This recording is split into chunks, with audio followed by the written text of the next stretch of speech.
podcast number 4. We have Abraham Musser running the Harry Dresden Files gauntlet. In this corner, we have the Dresden Files, a late 90s to modern day telling of urban fantasy and adventure. Follow Harry Dresden as he investigates various case files of the magical community in Chicago. And on this corner, we have Abraham Musser from the Pale web serial, part of the Otherverse by Wildbow. Read it online for free. He is one of the antagonists of the Pale web serial, an urban fantasy setting following 3 young witches as they investigate a magical mystery. He's also one of the strongest antagonists of the series. I was considering doing a Abraham Musser versus a Harry Dresden video, and I quickly determined as I was collecting feats of both of them that Abraham Musser would kind of destroy Harry, so it wasn't really fair. So this is the compromise I made. Who is Abraham Musser? Abraham Musser is the head of the Musser family, a family of practitioners who specialize in stealing magical items, magical creatures, and magical locations from other people. Respectively, these are called magical implements, which are basically soul-bonded items that have come with special properties. Magical familiars are basically magical creatures that have soul-bonded with a practitioner. And the magical locations are called domains, which are places that practitioners can claim and stake as their own and become like sort of like semi-demi-gods from within who can alter it. It really depends on how much power a practitioner has, but they all come with their own special abilities and stuff. Aside from that, Musser has various practitioner tricks, like he has wards on his body that can deflect metals such as bullets and knives. He's able to fend off a monster called a dog meat that can run faster than cars and scale up buildings and is strong enough to like leave little claw marks in concrete. He was able to fend it off for like a few moments before he used his familiars to save him, but he wasn't like stressed from it. He was just very calm and collected as he did it. He has a special ability called the Sight, which is actually a thing in both series, where magical big humans and stuff can use this ability called the Sight to see magical imprints and stuff like that. And Musser's ability allows him to see the value and provenance of various people, items, magical creatures. And coupled with his glasses, which allow him to enhance that ability, it allows him to get the stats and specs of magical creatures.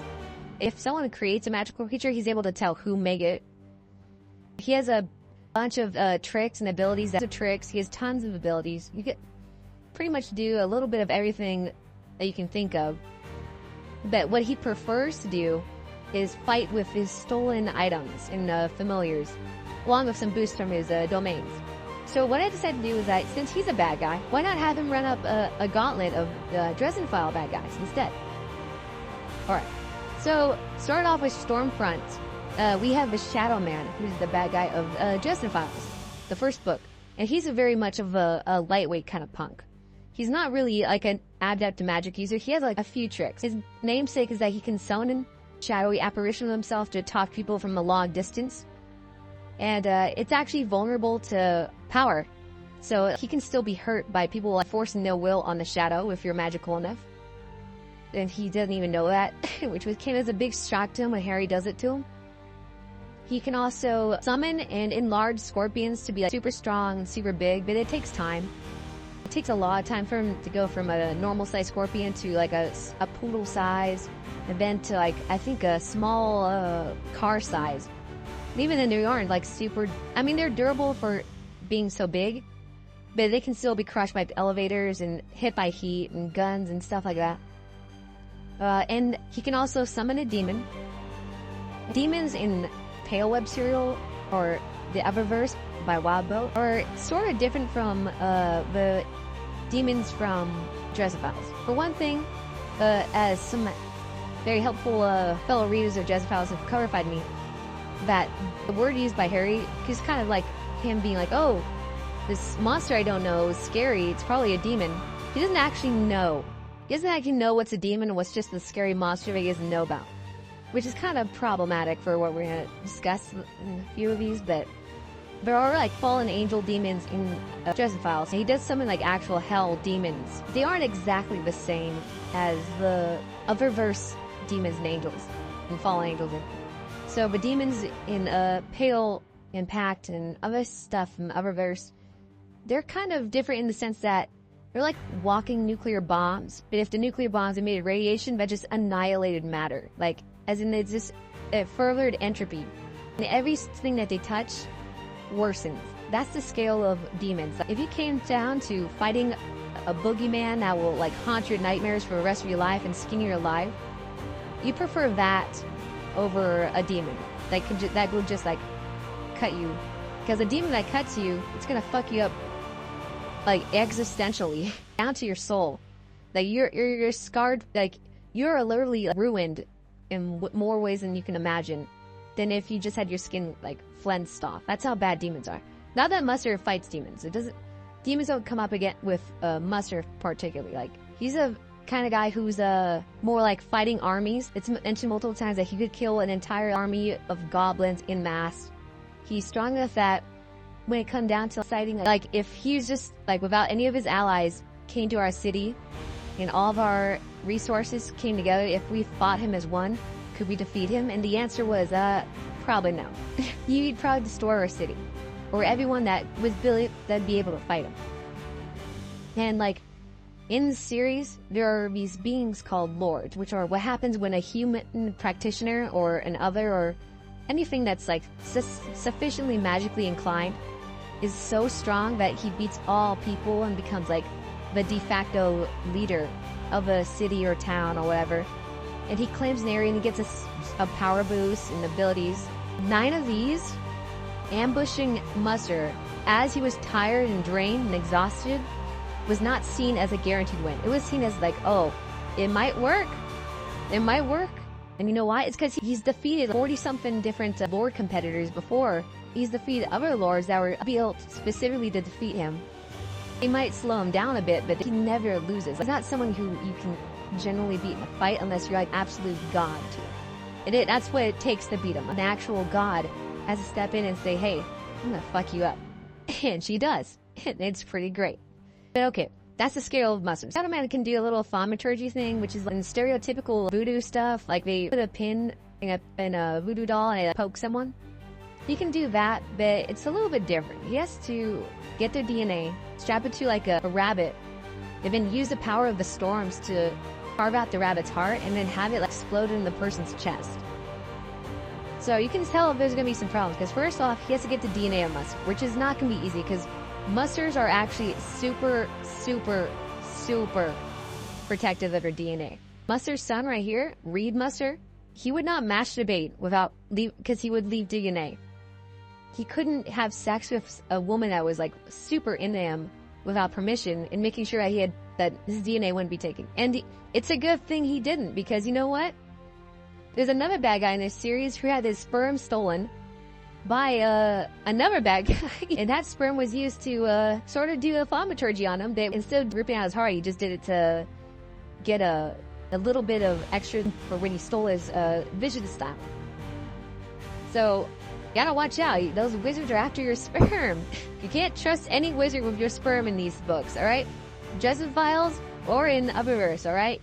Protect the sperm. Alright. Okay. So Shadow Man, not off the rep. Honestly, like if it came down to it, the demon's gonna be the biggest issue, but the demon got killed by a lightning bolt. And Musser here has a familiar that shoots out laser beams that are hyper-condensed lightning from its mouth and obliterates it. Like, there's a point where he's fighting like these super strong others. By the way, others is a general term for magical creature. I'm sorry if I use them interchangeably. But yeah, Victor doesn't have any advantages over Musser. You can't get DNA because the way he does that is like usually by sex, which Musser's not going to do because he knows better.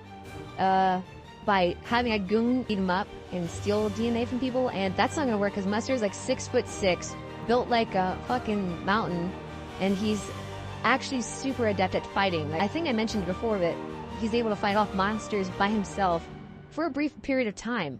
And like, super strong, super fast monsters. Like, he probably wouldn't win in a fight against a monster by himself. Well, maybe. He has teleportation and a blade that, when it cuts you, it automatically poisons you.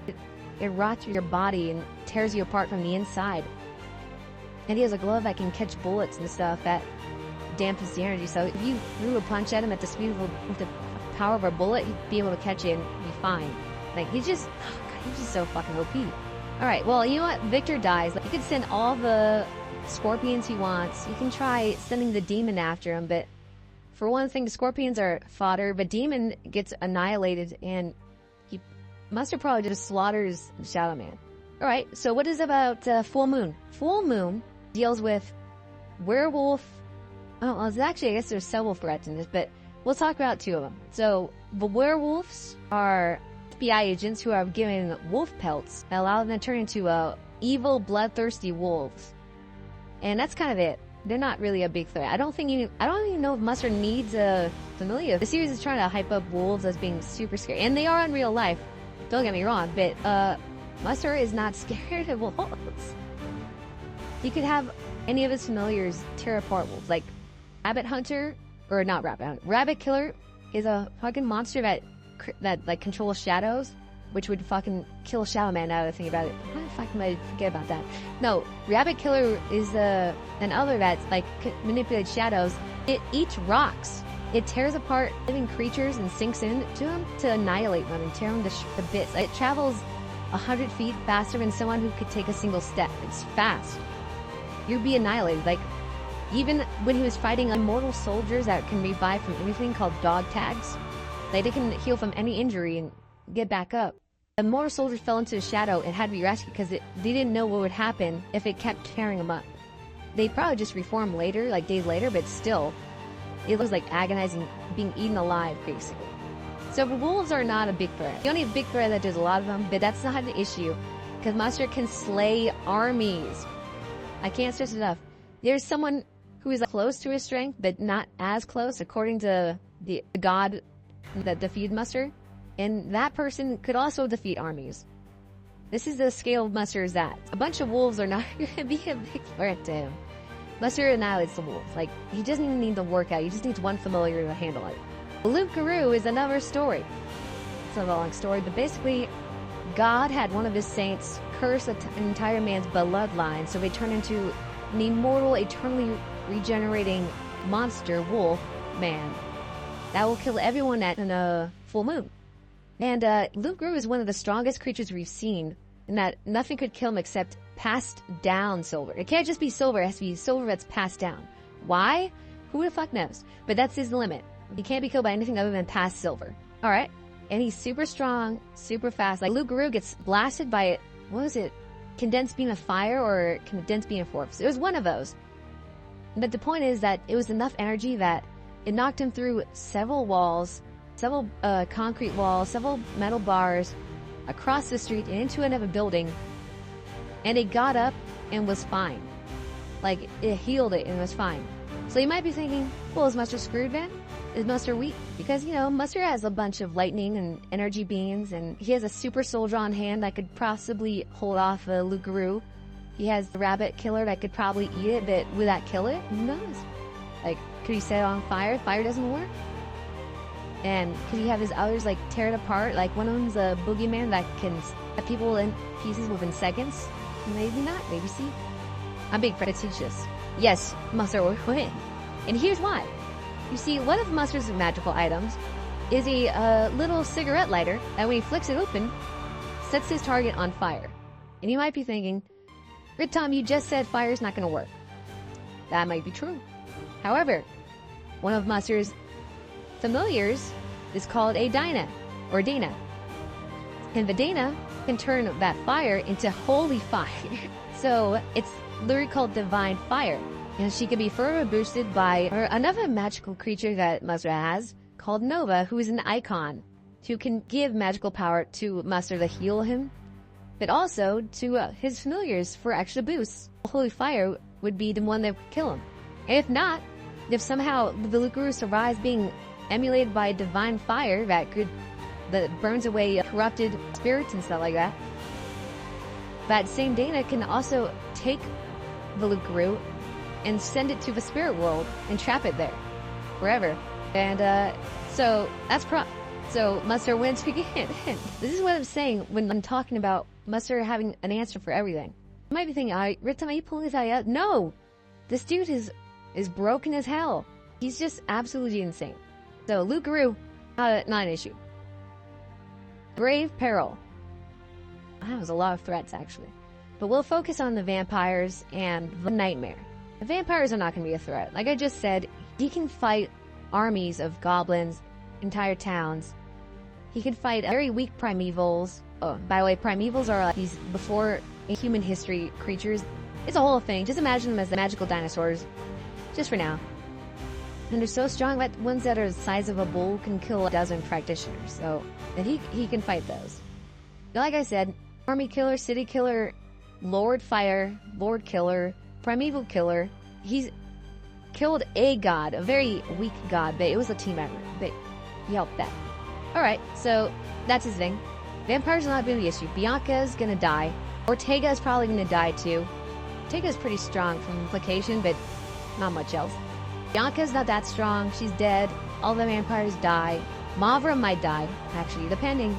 I need to learn more about Mavra, but I'll put her as a maybe. So, vampires are probably dead. They don't really have any good counters. He has the divine fire, so they all burn up. They also can't handle normal fire anyway, so they're screwed. So that leaves the Nightmare. The Nightmare is kind of complicated to describe. Basically, this wizard, or I guess they call it a warlock. So this warlock made some kind of ritual. It's implied that he may have used a death curse. When wizards in Dresden Files are about to die, they can create something called a death curse, which is when they summon all their remaining magical energy and will into a final fuck you to whoever they are aiming at. And it's implied that he may have used this along with a ritual to become this thing called the Nightmare, which is this ghost of himself that haunts the spirit world called the Never Never. It's a stupid name, but it's called the Never Never, the spirit world or whatever. It's his ghost, and he kills people by going into their... Hey, I just realized it. So, the Nightmare kills people by going into their dream state, which is called a domain. Funny enough. Now, this might be an issue because Musser, to my recollection, does not have any specific nightmare resistance per se.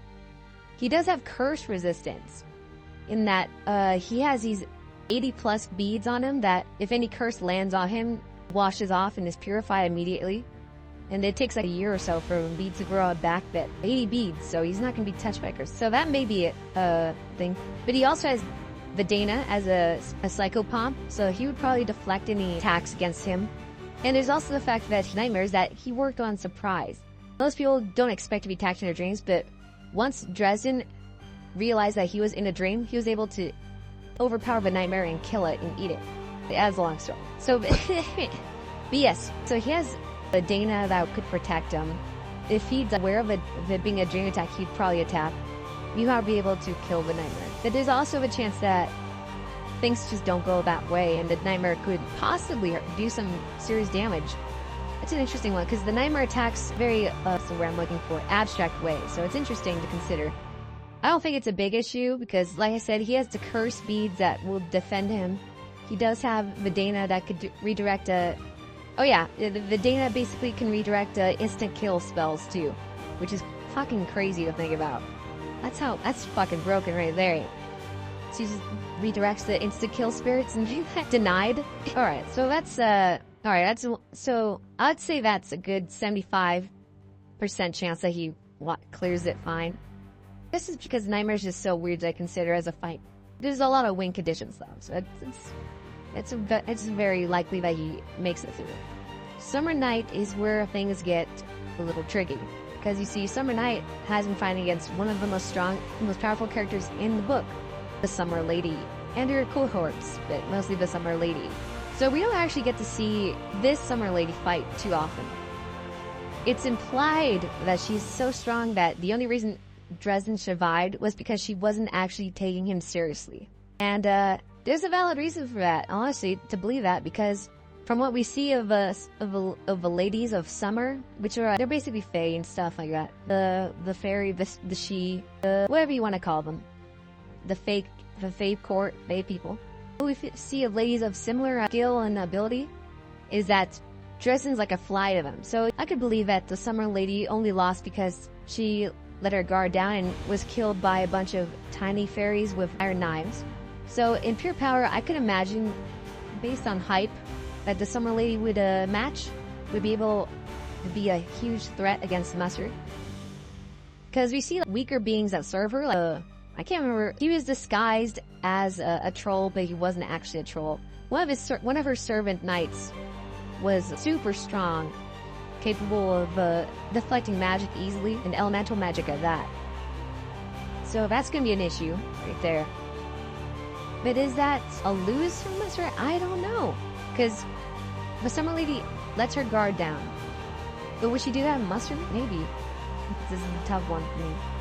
Because we don't see enough of her. Based on how stronger she probably is than her lackey. Well, you know what? I'm also not including the fact that Musser himself knows Fae are weak to iron and silver and the other types of metals, except aluminum. And he does have what was the thing? He does have his abyssal sword, which I mentioned before, which when it cuts you, it literally eats you from the inside out.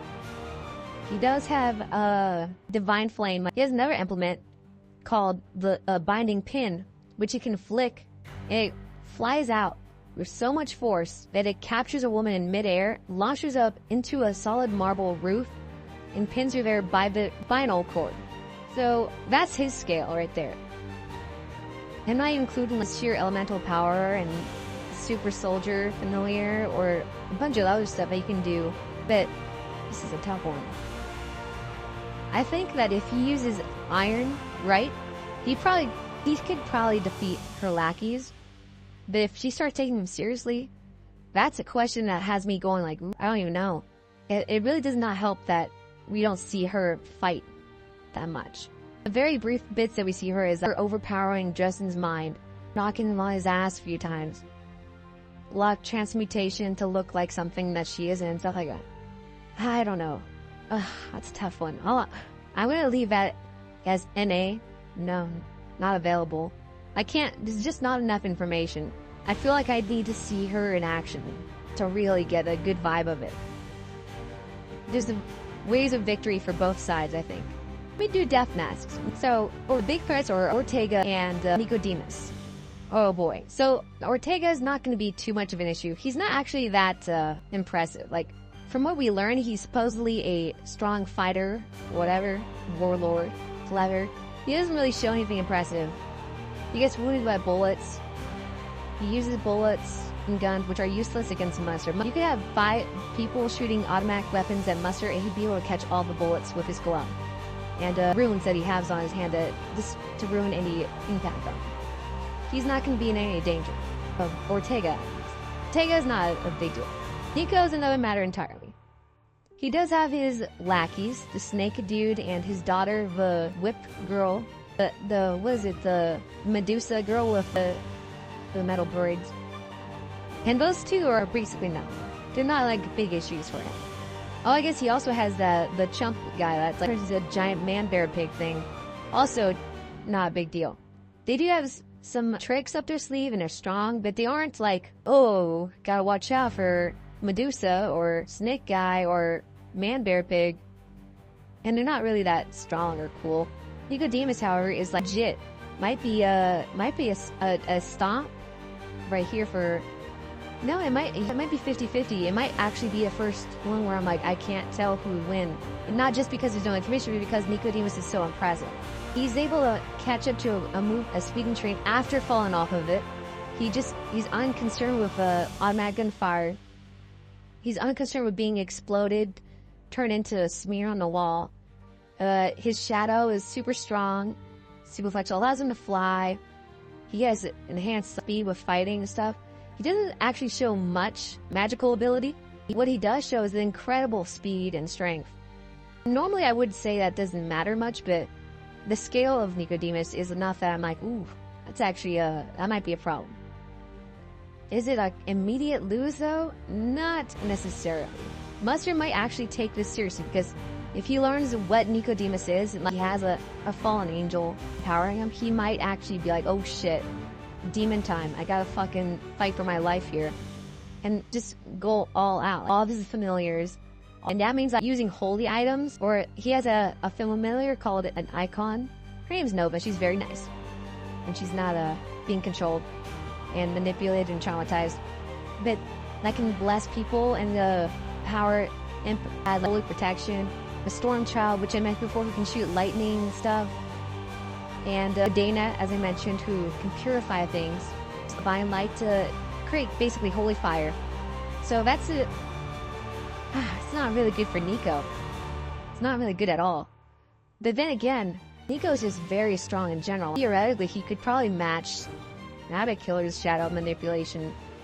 Probably not be as dangerous, but he's just not easy to take down. Musser would have to. I think it really depends on how serious either side is going. Because Nico is very.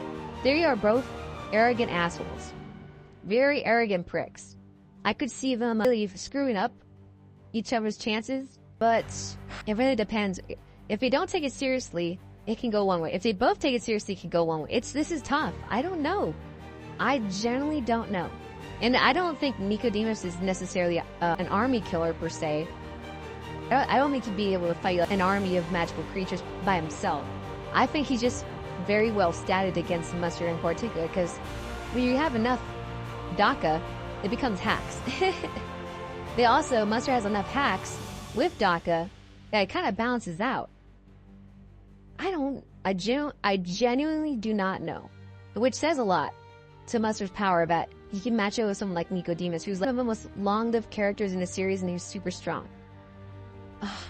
If Musser is able to use a lot of his divine magic abilities and tools and stuff to really fuck up Nicodemus, I could see it. Maybe. And if Nicodemus just full on does not give Musser a moment to breathe and just keeps trying to focus on the man and not get distracted, or no, because Musser can teleport himself into the abyss, which is an awful, awful place. But it's like, I don't even have. It's what people thought in their universe, what they thought was hell, which is it's not hell, but it's so bad that people thought it was hell. That's what the abyss is. He can teleport himself there, and he can be protected by his spirits and various wards. And he can just chill out and have his familiar just fight for him. This is such a tough fight. I'm gonna tentatively say that as I know Nicodemus as of now, I would give it to Musser. Tentatively. It would not be like, I would not feel thing with my chest that it was that would be one fight or another. Because I could see Nico winning. Oh, but it'd be so tough. I don't know. Musser defeats Shadow Man of Stormfront. Musser defeats the werewolves of Full Moon, including the Loup-Garou. Musser defeats the vampires of Grave Peril, and most likely the Nightmare. Musser may or may not defeat the Summer Lady of Summer Night. It depends. Not enough information. Can't tell. Musser versus Nicodemus and Ortega. Ortega dies. Nicodemus is up in the air. I need to know more, but I'm willing to say 50-50 depending on circumstances at the moment. Quick recap. We are covering Abraham Musser versus the Dresden Files antagonists. So I've not read all the books yet. I've only read up to, White Knight? Let me double check. Yes, White Knight. So a quick recap of who Abraham Musser is, for those who don't know. Abraham Musser is the head of the Musser family, a huge practitioner family in not Ontario, Canada, just in Canada in general. They span states and a bit in Europe, I believe. They're a big family. And his specialty is in claim and conquest. So what he'll do is that he'll steal magical items called implements, magical creatures called familiars, and magical locations called domains from other practitioners for himself. And he has at least, I believe, seven familiars that he's stolen. I don't know if we get an accurate number of how many implements he has. I think, let me see, he's got the catcher's mitt, which allows him to catch bullets or any attacks sent his way. He has the golden glasses, which allow him to see the value of things. It enhances his already supernatural sight. He has the ceiling pin, which he can launch in the air at super high speeds. It pins people to any surface area. At one point, it pins a fully grown woman to the ceiling of a stone by her spinal cord. He has a book that allows him to record names and find their locations. I think in this, it works based on just broad stats that they might have. trying to think of another implement. He has a cigarette lighter that he can flip up and set people on fire immediately around him. He has beads that can absorb smoke, fire, and curses. And if it absorbs a curse, he loses a bead and it has to take like a year to regrow. Oh, he has an abyssal kind of blade. It's an abyssal sword. I can't remember the type, but it's a really cool scimitar kind of blade. He has that, and used basically whenever he cuts someone, it spreads this abyssal poison through their body. It causes their body to fall apart from the inside. He has a bunch of familiars. So for familiars, he has something called a Dana, which is a psychopomp that allows him to ward off evil spirits, blast people with positive energy or negative energy depending on what he desires. Vidana can also teleport him to the spirit world or protect him from hostile environments. Protects him from what was it? What does he call it? Instant death, yes. Instant death curses fail against him because they'll be redirected by Vidana. You can also create natural forces and turn them into holy fire or holy water, you know, all that stuff. He has a storm child familiar, which allows him to manipulate the elements or absorb it. So think in terms of like random child shooting lightning, fire, wind, and absorbing that as well. He has a super soldier familiar that was created by alchemy and gene fighting. It's kind of hard to explain, but basically she's a super soldier in every way possible with perfect memory, the ability to build a spaceship, supernatural intelligence, supernatural athletics. Just, you know, Captain America, except even maybe more super intelligent, maybe on a verge of in between that Captain America and Halo Spartan level. He has a muse, which doesn't really do anything, but she's super good at singing and blending in, so I guess that's it. He just liked her because she was pretty and he wanted her. He's kind of, it's fucking creep. Fucking asshole. He has this one called a Rabbit Killer, which manipulates shadows and can eat stone, eat other people. Basically, imagine if it was Alucard from Helsing, just like shadow manipulation, and if you fall into the shadow, it devours you, basically. He has a boogeyman familiar that's like 3 abyssal kids in a trench coat, and depending on which kid is the head, it depends on what abilities it gets, so it can become like super evil chef, a super evil surgeon, I think something else, but I can't remember exactly what it is, but all you need to know is that the surgeon is superhumanly fast, the lightning speed hands that will cut you open and apart, and the butcher one can bleed through solid bone, and just super durable. Like, it cuts through a dog meat creature that's like impervious to bullets and blades, and it just cuts through the arm easy. Oh, he has an icon familiar, which is basically a statue given life by a god, and she's good for like just general holy defenses and healing. Not much to say about that. He mostly just uses it to cure himself stuff. And he has this one heroic familiar, which heroic just means that's like an historical sort of familiar. And in this case, it has 100 echoes of past workers and thousands of construction materials, which he uses to alter space around him.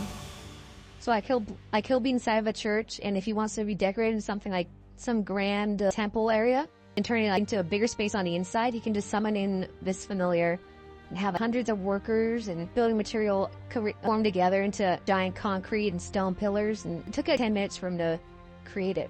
Alright, we don't know much about his domains, but he does use one offensively, which is his abyssal domain, which allows him to teleport in and out of shadows and walk through the abyss to locations. It's not exactly like teleport, it looks like teleportation from the outside, but from his perspective, he's literally just walking from place to place, and he's going through what is basically could be considered hell. So he has his protections there, so it's not a big issue, but it's not exactly as clean as it looks on the outside.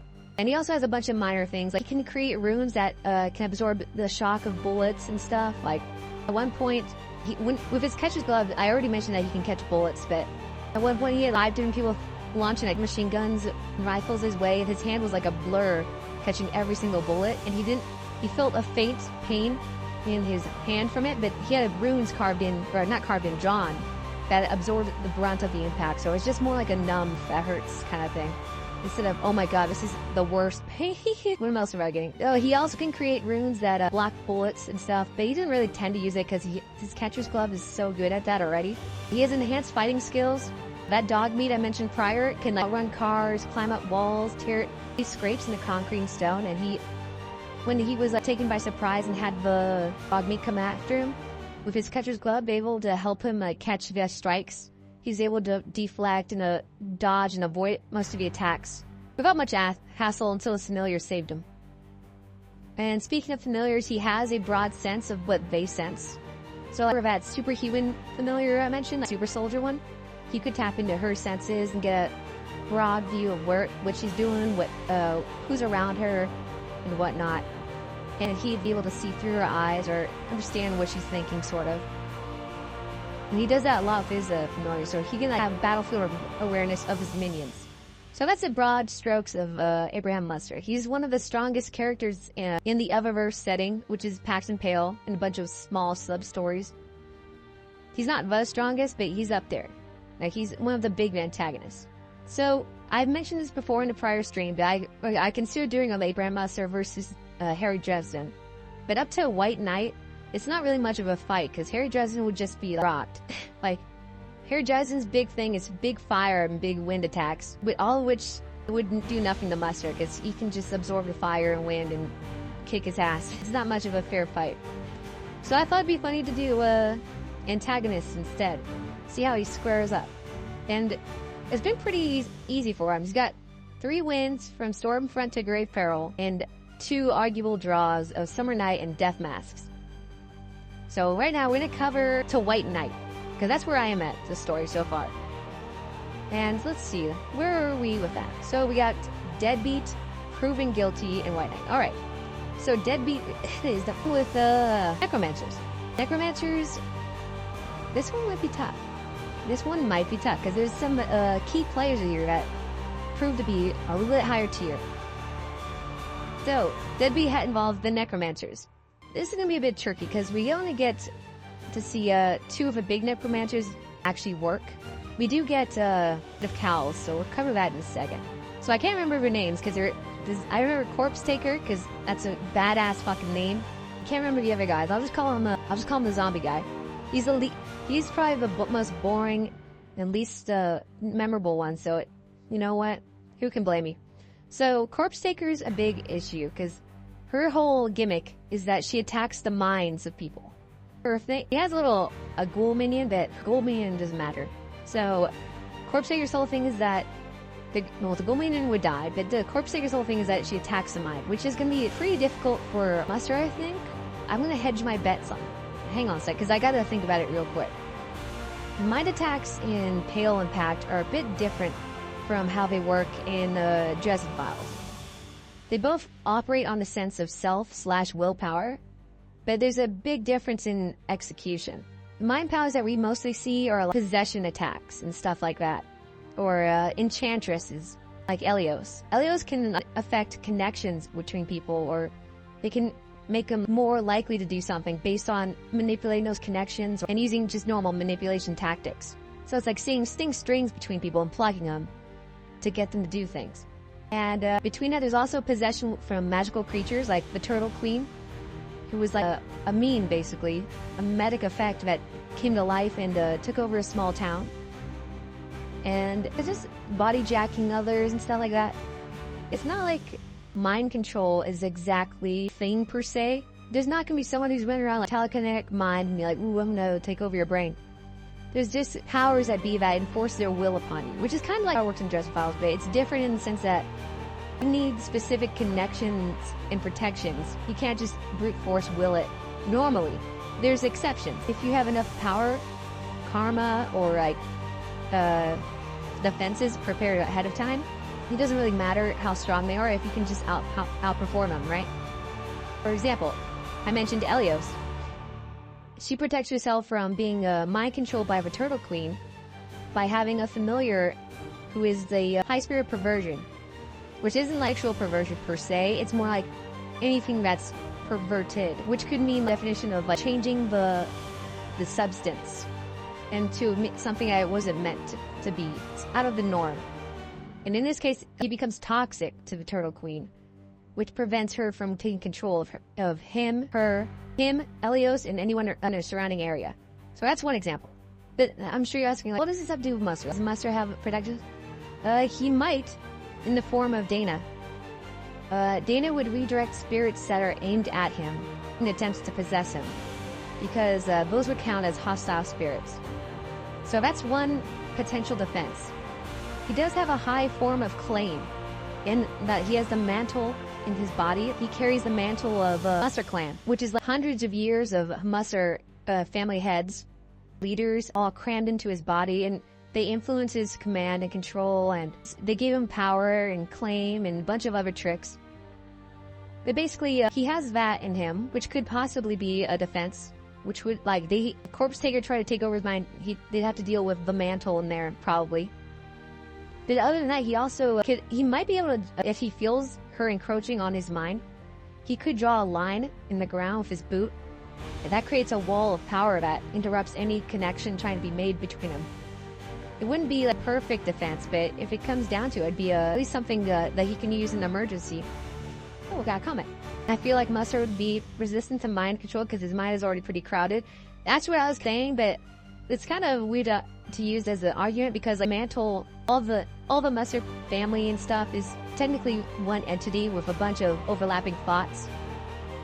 So it would be probably difficult. And plus he already has a lot of like karma from claiming and stuff and stealing stuff. You could just say mind and reject her. That's possible. But I'm not going to say it's like affirmative. I think the bigger offense would be Vidana. Thank you, Ed, for your comment. Nice to see you, by the way. So that's a big deal with Corpse Taker, is that her big thing is that she needs to take over bodies. She does have necromancy, others and stuff that she can use. Like summons ghosts. In the book, she summons ghosts from Civil War and stuff.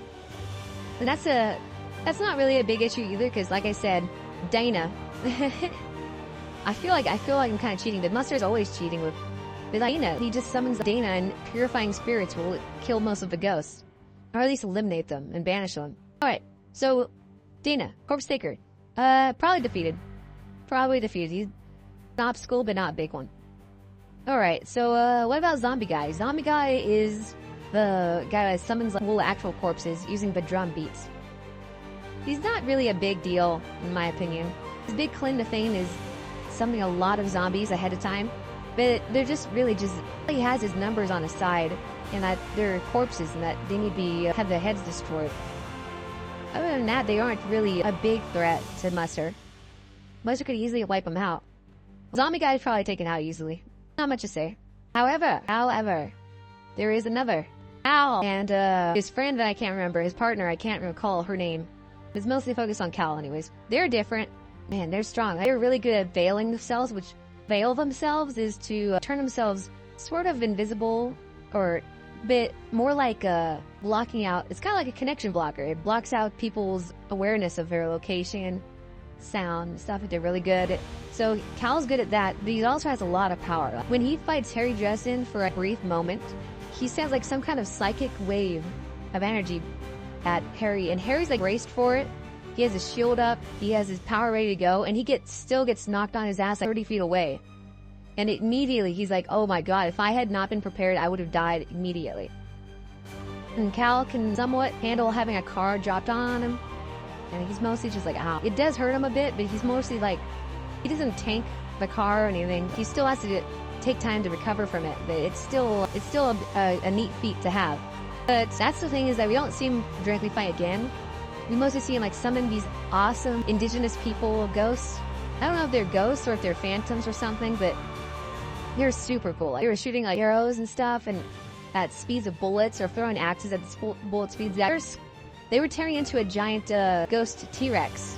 Long story, but they were actually like tearing it apart. And like Harry was like shocked at how strong these spirits were. And like, if the fight had gone on, they might have defeated this giant Tyrannosaurus Rex ghost. And they were like superhumanly strong too. So that's gonna be the issue. But again, Vidana. It's all about Vidana. Vidana is just fucking so broken for necromancy, because it turns everything into holy. If he's surrounded by these ghosts, he can flip open his cigarette lighter, set them all on fire, which is already gonna do damage, and then have Vidana turn that fire into holy fire. If not, just have her shoot out positive holy energy and have it disintegrate the ghosts immediately around her. And the only thing Cal has is that psychic energy attack, which you only see like a few times. But even then, Musser can just dodge it or create his own barriers or have his others defend him. And Cal isn't that good, I don't think. from what we've seen so far. Because like, he says show up later in books, but he's mostly in the background. But other than that, I think Musser wins this based on what we see from this book. I'm sure this could change like Go or of a Summer Lady, but I think this is for now, a Musser win. Alright. I think that's good for Deadbeat. What is next? Proven guilty. Ooh, this is the first one that's not going to just be humanoid opponents. It's actually going to be monsters. So for this book, we have two antagonists, really. We have Magical Wraith, I think his name is? I can't remember his name. Something magical, whatever. He's a white court vampire, which isn't a vampire that feeds on emotions. And in this case, magical feeds on fear. And the thing is that he's a super big wimp. he's not very tough at all. We see him fight later on in a different book, and it's very pathetic. He doesn't last very long at all. But in this book, he's especially very weak. And Musser treats him like a chump and probably just kills him, if not enslaves him. If he's a fucking asshole like that.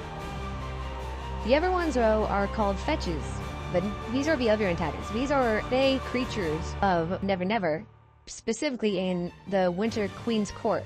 So the thing with these is that they are very somewhat, I said very somewhat. They are somewhat similar to the Winter Court in Pale and Pact, but in very different ways. So in the Dresden Files series, Winter Fae and stuff like that, and creatures from Never Never are much more humanoid. They aren't very like they act a lot like people basically. Like they lose a lot of mystique of being Fae creatures. Unlike in Pact and Pale, where the Fae are literally not human at all. They can have human qualities and rights and perspective, but they are still creatures who need to exist based on narrative tropes and strife or drama. To sum it up, they are little drama bombs that need that to operate and exist. So it gives them an alien perspective of things. So the fetches in particular are creatures that feed off of fear, and they grow stronger on the fear. And there's like, I believe, was it 3 of them? 3 of them that are led by the Scarecrow. And the Scarecrow is like some Halloween sort of based fear creature who has the ability to resist magic. All the other ones doesn't really matter. Musser could deal with them. They're all very weak in that sort of sense. Like, they're big deals to Harry Dresden, not so much to Musser, that kind of deal.